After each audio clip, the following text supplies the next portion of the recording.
I think everybody's got at least one of those people in their life who tells a story and no one knows, like what the point is of the story. It just goes on, and they'll try to remember, like, when was that? Now, what year was that in? What vehicle was I driving at the time? Who were we with exactly? And you're like, does this have any bearing on the story whatsoever? And then it turns out that there's no real point to the story, and you're like, why did you tell it in the first place? Why did I listen? I think everybody has at least one person like that in their life, and I want us to think about that person during today's lecture, because this is all about having a point. Where is this going? Do you have a point? And a lot of my students don't know that they're supposed to have a point, I guess, or they don't know, how to get there. Because they'll get these essays in, and it's like information, but it doesn't go anywhere. It doesn't add up to anything. And I'll let you know, I've written my fair share of these sorts of essays when I, tried to show two sides of an argument once, in a situation where I was in trouble at work and I needed to show, like, oh, there was this on the one hand and there was this on the other. But I never came around to saying, and this is why I did what I did. So, you have to know why you're writing what you're writing. You have to know where it's going. I have often spoken of writing like a journey.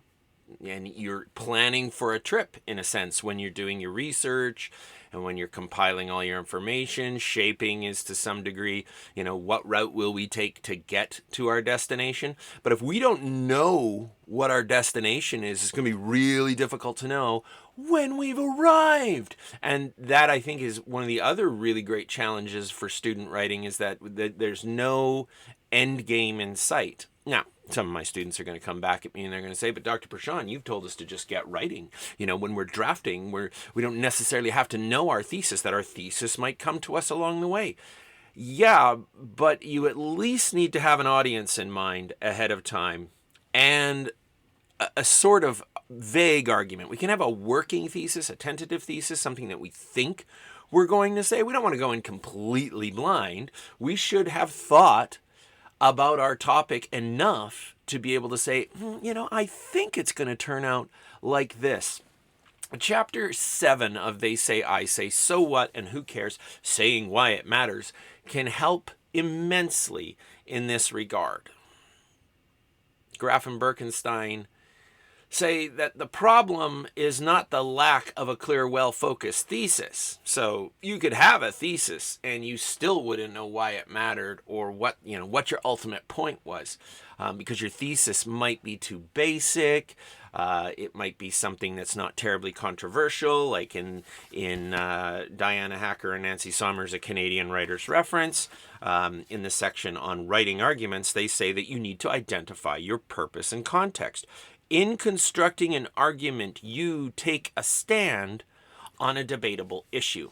If it's not debatable, no one's going to care. The other problem Graf and Birkenstein identifies, that the thesis is inadequately supported with evidence. And that can happen if we don't know the right evidence to be using. So again, my students will go, information, and they're stacking up all sorts of stuff, but I don't know what for, right? So, if you're writing in our class about Hiroshima, and you are talking particularly, say, about the Soviet invasion, that they were, thinking if they could just get the Soviets to come in and attack from the other side, that Japan would be like, oh, we're done. We can't fight this unified war against Britain and America and Russia. Oh, we're done. We throw in the towel. And then if you're stacking up a bunch of information, say, about the logistics of the bomb, or the way that it impacted at the moment of explosion, or if you talk about Oppenheimer, one of the guys who developed the bomb, it would all be topically relevant, like it's in the ballpark. But, the thesis of the Soviet shock option being, one of the ways in which they could have ended the war, you're not supporting that at that point. So we always want to know, where we're going and why it matters. Simply stating and proving your thesis isn't enough, Graff and Birkenstein say. Writers who cannot show that others should care or already do care about their claims will ultimately lose their audience's interest. Now, some of my students are going to look at this statement and say, but I don't care about Hiroshima and I don't care about Godzilla. Fair enough. That's one of the reasons we use them as a case study. You're not trying to write for everyone. You never write for everyone. No one can ever write with every possible audience in mind. So when we're thinking about the others that should care or already do care, we are imagining particular audiences. But in imagining those audiences, it can help us to write our argument. Like if we know, again, this is part of that destination idea, that if we know who cares or who we imagine might care about our argument, then we will write specifically for them rather than some sort of vague, general somebody out there, right? If we can identify a group that we are writing for, it helps us to write. Imagining that there is an audience helps us to write, if for no other reason than to write in a direct and clear fashion. If we imagine an audience, then we might write less in a really sort of ornate and pretentious way, big sentences, etc. I'm going to be talking about this next week. Long sentences, big words, pretentious language, what we think academic writing should be, and unfortunately what academic writing often is. But if we write with an audience in mind, then we're going to write in a more clear and direct fashion in the way that we would say on a discussion forum. And I would say the way that we write on social media, but sometimes the way people write on social media is really vague and, imprecise. So you're always like, what did you mean by that? So who cares? Identify a person or group who cares about your claims. Look at that. Identify a person or group who cares about your claims. It doesn't have to work for everyone. And it doesn't have to solve world hunger, like your thesis.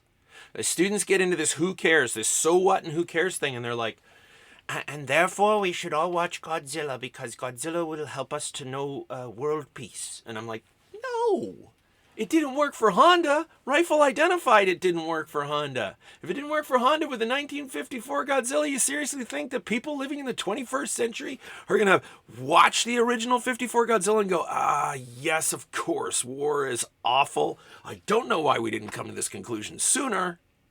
And we're done. We're done, right? It's not going to happen. Okay, it's very unlikely that it will happen. But that's not the sort of who cares we need to go for, because we can identify a person or group who cares about our claims. Godzilla fans, people who are interested in film, people who are interested in Japanese film. I mean, that's what Tsutsui doing. Tsutsui is at an East Asian Studies conference. East Asian Studies. He's in front of a bunch of East Asian academics. That doesn't mean they're East Asians. It means they study East Asia. And he studies Japan in particular. That's his area. That's what Tsutsui knows. And what does he know even better? He knows Godzilla even better. But look at the way that he builds his argument. He doesn't just come out and go, so Godzilla can teach us some things. He starts out by saying, isn't it weird that Godzilla's this popular, but there aren't any academics looking at the series? They're not even looking at the original film. Isn't it weird, East Asian Studies colleagues, people who care about East Asian studies and therefore care about Japanese culture, Japanese film, right? And so he builds his argument in an awareness of the audience he is writing for. Steve Rifle does the same thing. He's aware that most people think Godzilla is ridiculous, but he's assuming that most people will be interested in finding out, about this film as a classic movie. And you have to even just look at the magazine or the journal that it's published in, Ciniste. It's a film journal. So people who read that are going to be interested in that sort of content.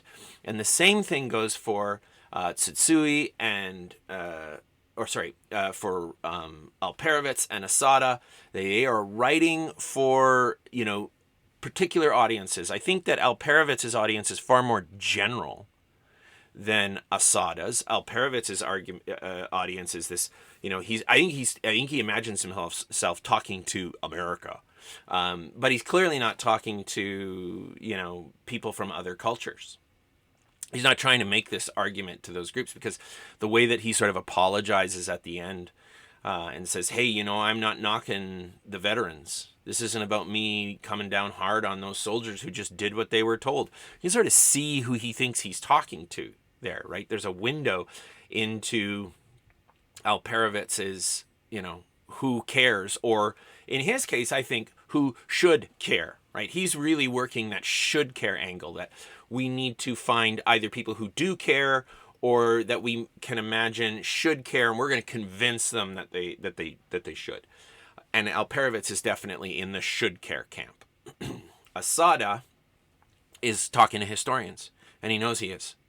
So, there are audiences that are attached to the very publications or venues that these works were being constructed in or for. Now, the who cares side of things, if we identify a person or group who cares about our claims, we're probably talking to a knowing audience. And what I mean by that is that they have some knowledge about our topic, right? So we can imagine in the Godzilla track that our audience might know some things about film. We don't have to explain what a director does. We don't have to explain what a director of special effects does. We can leave some of the things unexplained, but we don't want to go so far as to assume that all of our readers have seen Godzilla, the original 1954 film. We will probably want to take the time to summarize it in some way, but we also, I think just about every instance on the Godzilla track are assuming that most of our readers are unknowing and should care about this message that Godzilla originally had but has now lost. Like that matters in some way, because this is a classic film. This is an important message. Godzilla's popular right now. And did you know? Did you know the origin? You might be interested. I mean, look at the world we're living in right now. This ultra woke moment where a lot of people want just about every film that comes out to mean something. And a lot of films don't mean anything. I really don't think you can derive a lot of meaning from Godzilla versus Kong. I just don't think you can. I think you'd be working really hard. I think you'd be bending yourself into some sort of mental pretzel to get there. So when we construct a so what and who cares statement about Godzilla, the original film, we might say, hey, popular, did you know?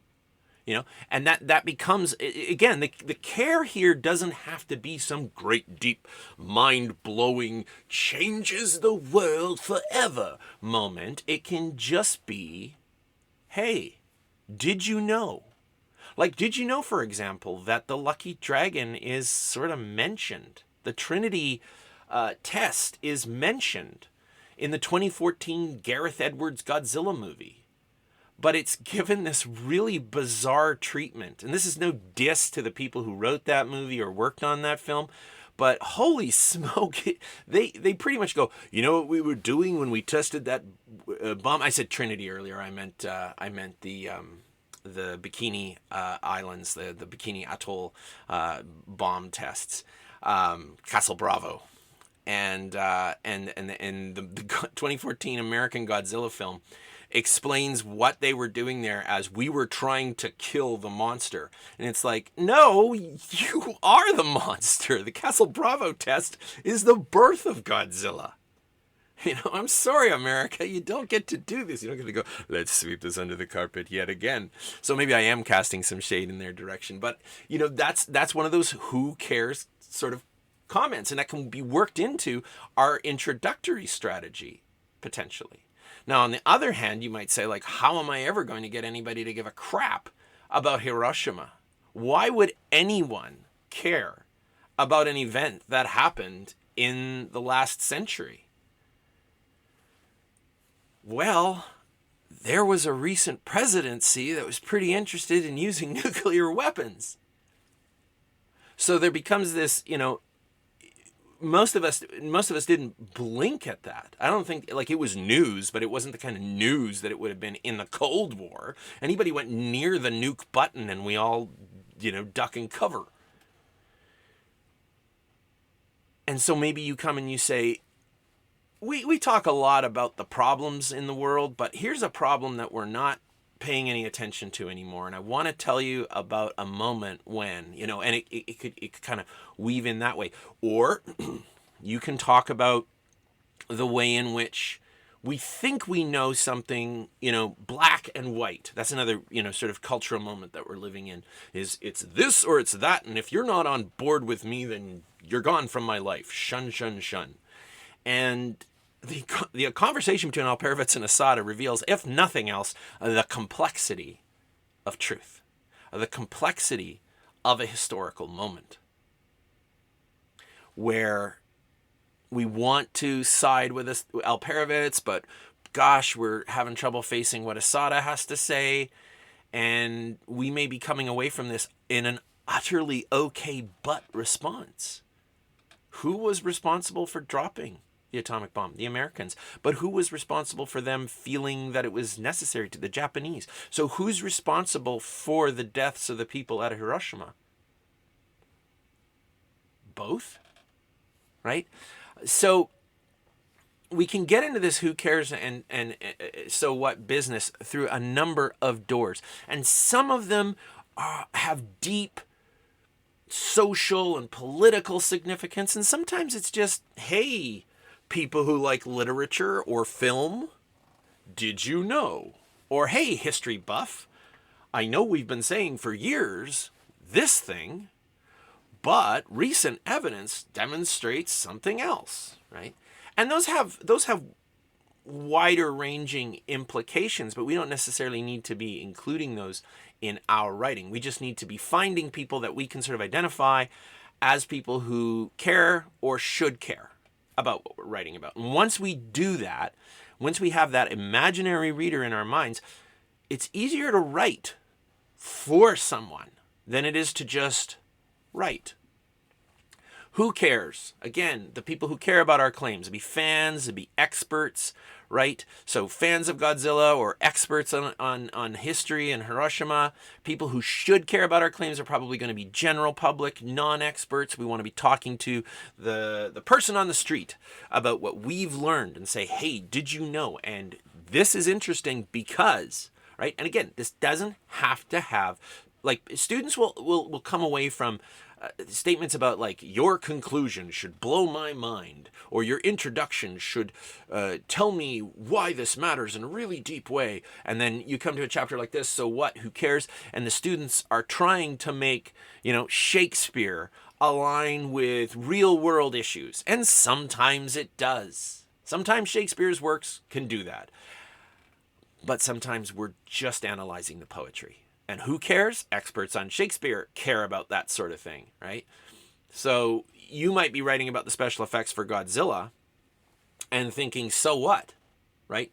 You get to this and go, oh crap, are you kidding me? This was supposed to have some form of meaning? No. Who cares about special effects? People who dig movies care about special effects. So if you've been writing about special effects, you can imagine that audience.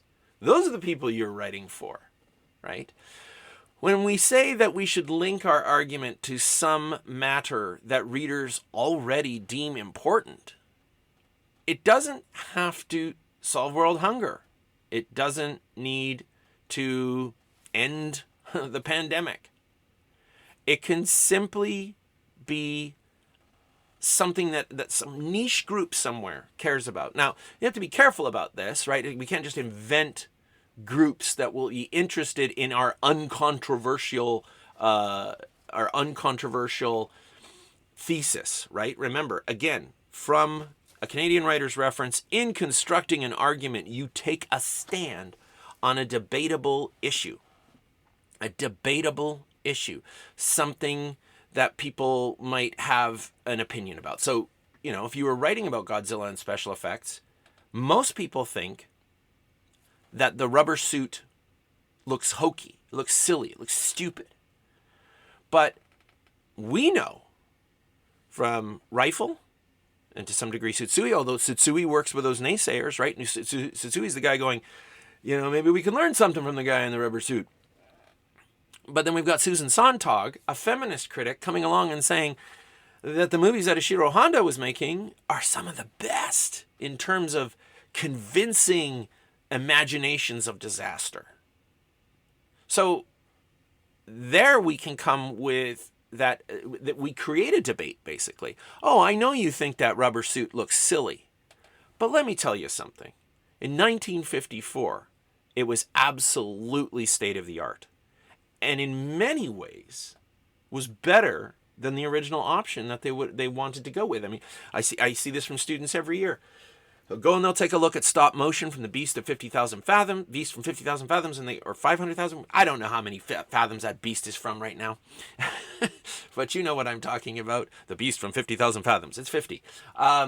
And wonderful, amazing stop motion animation. No, not going to contest that. There's something beautiful and charming about stop motion, or The Nightmare Before Christmas, and let's face it, Rudolph the Red-Nosed Reindeer wouldn't be any fun to watch. But there's something charming about it. But it's not particularly convincing.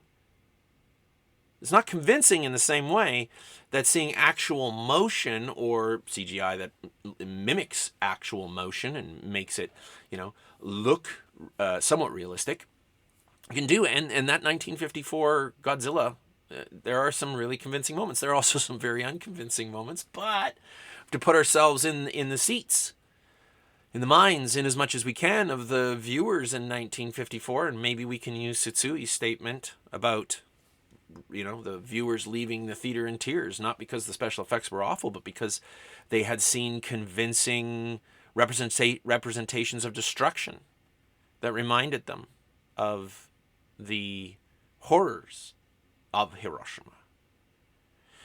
So what? Who cares?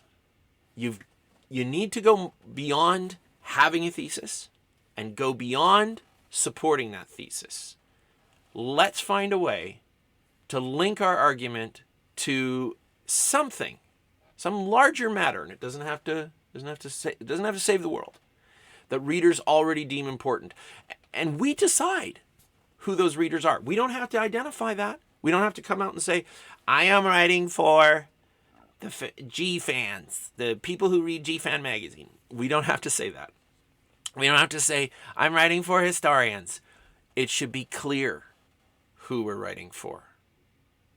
That there is an audience that we like, and I'm not looking for my students to, like, this isn't a game where I go like, I'm gonna guess who you were writing for. This is for us as writers, more than it is for me as a teacher grading. This is about us writing a really coherent and compelling argument. And it's very hard to do if we can't imagine who it is that we're trying to convince.